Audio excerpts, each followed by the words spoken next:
जय जगन्नाथ जय श्रीराम सांग मैंने गोटे छोट भिडियो करुच्ची सत उपरे भिडियोटा लाइक शेयर करूँ।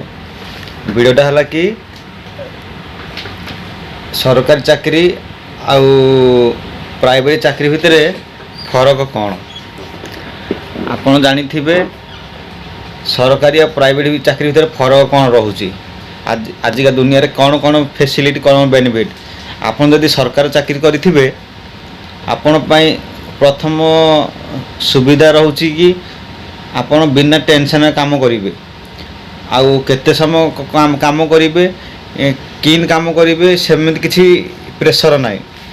द्वितीय होची आपण सरकार मास हिसाब से आपण पेमेंट पाइबे पुणी जो काम करने जो लोक काम करने से एक्स्ट्रा जो लांच जो कहते से पैसा माने तुम मासिक दरमा ठू 2 डबल दरमा पाइबे। तृतीय हूँ तुम खाइबा पीवा तुम अयस कर किसी असुविधा नहीं आउ तुम किए किसी कह ना। आउ चतुर्थ रहा कौटी बाहागर यदि ठीक हो सरकारी चाकरी कहला मात्रे सांगे सांगे बाहागर फिक्स हो जाऊँ केड़ घर झी हो फिक्स हो भल यौतुक मिल जाऊँ।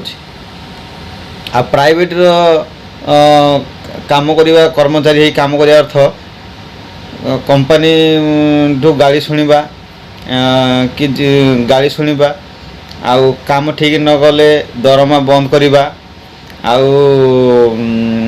सबुले मानसिक चिंता असुविधा तापरे बाहागर टाइम आसिले झील खोजा गले झील न मिलवा माने प्राइवेट बेसरकारी चाकरी कर पिला चाकरी न मिल झील न मिलवा ये असुविधा घटुची आउ फ्री बुली पारिबनी घर को आसी पारिबनी मध्य यही हूँ तफात।